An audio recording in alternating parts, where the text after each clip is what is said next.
for Sergio Leone, women were very important. And for him, I was very important.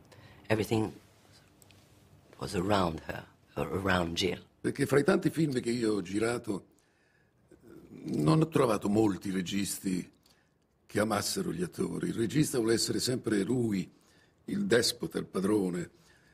Quindi l'attore così è uno che si serve di lui, uno che lavora su cose scritte, pensate dal regista. Con Sergio no, Sergio non aveva questo. Sergio era uno che amava lavorare con gli attori. Io ho sempre detto nelle interviste che mi hanno fatto di Sergio che lui lavorava come su una piramide a rovescio, cioè con la punta in basso e la base in alto. Cioè si cominciava con la scena, dopodiché lui diceva levati, e si metteva lui. E lui la ripeteva arricchendola, cioè portando delle cose. Dopodiché toccava all'attore e io mi mettevo lì e la ripetevo con le sue aggiunte. E questo continuava all'infinito finché si raggiungeva una perfezione della scena. Questo era molto bello. Era molto bello, questo denota appunto l'amore che lui avesse e per il cinema e per gli attori. Right at the very beginning, when they were making Fistful of Dollars in 1964, at one point they wanted to write the music first and cut the movie to the music, as if it was one long rock video. But they couldn't get it together. It happened too quickly. It happened too quickly with the second film. In the third film, The Good, the Bad and the Ugly, the final reels, the scene in the cemetery with Eli Wallach running round and round and round, which is very musical, and the scene of the final duel, the music was written in advance, and Leone had it in his mind, but it wasn't recorded and it wasn't played on the set. But Leone knew that he was going to have to cut to this music. But for Once Upon a Time in the West, the entire score was written before they shot a foot of film.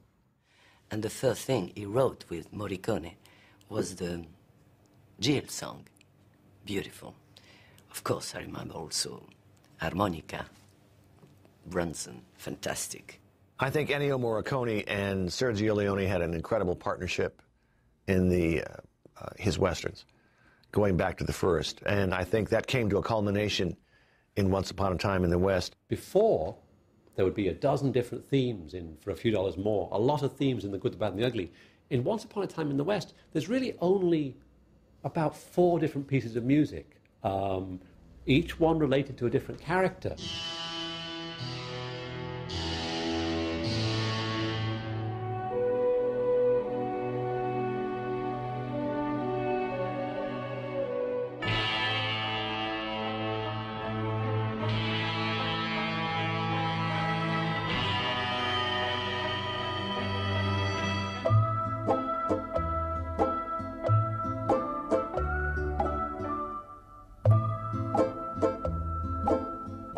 And all these themes, like a Wagnerian opera, were written, one for each character, and then put them together and blend it as the characters develop relationships. All that was written before the movie was shot. And they only played it on the set. The first thing he was doing, Sergio, was the music. And in fact, during, when we were shooting, first of all, he put the song of Jill, then Chuck, and I was acting.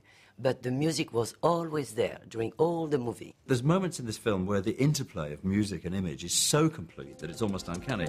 Towards the end, Henry Fonda rides back to the train to see what's happened on his grey horse, and the horse is trotting in time with Morricone's music. Leone claimed that George Lucas, when he was cutting The Empire Strikes Back, had a copy of the soundtrack of Once Upon a Time in the West in the editing suite because he wanted to capture that interplay of music and image when he was making The Empire Strikes Back. I don't know if that's true or not, but it's a great story. And certainly it was a breakthrough in sound design. Leone said 40% of a movie is sound. But they had a problem with the opening sequence. And they tried some musical themes, but they didn't seem to work. They spoiled it. And one day, Morricone went to a concert in Florence, done by a performance artist. And it was one of these performance artists that was performing in the style of John Cage, the composer, which is that all natural sounds are music if they're played in a concert hall. You know, that it doesn't have to be pianos and musical instruments. You can have ordinary sounds, but if they're in a concert hall, all sound becomes music. And what this fellow performed was Symphony for Metal Ladder, right? So this guy comes onto the stage with a microphone and a metal ladder and does this performance with a metal ladder, entirely making noises of the metal with the microphone. And Morricone went home and phoned Leone and said, why don't we do the entire sequence based on amplified natural sounds? The opening sequence, the water wheel that needs oiling, the fly that keeps buzzing, the telegraph. And then when the train comes, this deafening shriek.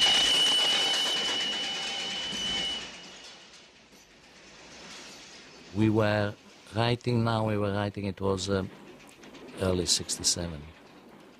It was impossible to be an Italian director and not to be political. I mean, politics was in the air we were breathing, was in the spaghetti we were eating, was in the wine we were drinking. Politics was everywhere. There is a politics that goes through all of Leone's works, that money and greed are ultimately the things that are pushing people to do all that they do, you know. So you could say they have a touch of Marxism in them. When the events of May 1968 happened in Paris, with all the student revolutions and everything, all over the shops were, this year, the style is Sergio Leone, long coats. And the student population of Paris loved Once Upon a Time in the West. They related to it as a movie about American culture. These were the children of Karl Marx and Coca-Cola, right? A mixture of sort of loving America, but also being left-wing. Those were the students of 68. And Leone was the presiding genius. Leone really isn't as political a director as some of the other spaghetti western directors. He's nowhere near as political or as left-wing as Corbucci or as Damiano Damiani, who made A Bullet for the General. Those are much more overtly political films. I think that there is a political element to Once Upon a Time in the West, more so than the previous films, and it has to do with the railroad. I know people have asked me if I thought Once Upon a Time in the West was political. I don't see it. It looks like a grand, kind of crazy opera, Western opera, in the great Italian tradition of Fellini, who would go off and do these incredible films that I still don't understand, but are beautiful to watch. And I don't see politics in it. I mean, I didn't read it into it. Perhaps you can. I think you could probably read politics into any movie ever made, including Plan 9 from Outer Space. I'm sure there's some in there, too. After Bertolucci, Argento, and Leone had done their treatment, which was very long, the screenplay was written by Sergio Donati, one of Leone's screenwriters from earlier films, and Leone himself. And Leone wanted to experiment with this rather expansive style of filmmaking. So the script is quite minimal in a way. There isn't much dialogue, but there's a lot of stage directions about the camera moving around and what's going to go on. And clearly, he mispaced himself, because when he was filming the Sweetwater sequence with the massacre of the family, Leone phoned Donati and said, I'm in trouble. Because if I continue, I've got this rhythm, I've got this pace, this strange pace in the movie. It's like in a Japanese film, that you feel the passing of time in a very slow way, very stylish, very slow, and very self-conscious style of filmmaking, very expansive, like a piece of rhetoric almost. And he said, if I continue like this, the film's going to be 5 hours long. I'm in trouble. What can I do? So Donati came down and joined him in Almeria and sat on the set, and they removed various sequences, some of which had already been shot. There's a sequence where Charles Bronson is beaten up by the sheriff, played by Keenan Wynn, and his men, just after the opening sequence at the station, where, if you notice in the finished film, Bronson suddenly appears with a scar on his cheek, and it's never explained. Well, that's the legacy of that sequence that they immediately cut out. And they also rewrote the script a bit to compress certain bits of it. So, but even so, it was a long movie. I think that the artistry perhaps has gone over the top and has made the film too long and perhaps too artistic. And that explains perhaps the negative reaction from the studio in the United States and the reason they cut it down so much. They were expecting, a non-stop, wacky, violent entertainment like The Good, the Bad and the Ugly. And instead they got the longest art Western ever made. That preview in America, it was an absolute disaster. I mean, everyone just thought, in fact, the headline in Time magazine was "Tedium in the Tumbleweed." too slow, too long, just goes on forever. So everyone panicked a bit and recut it.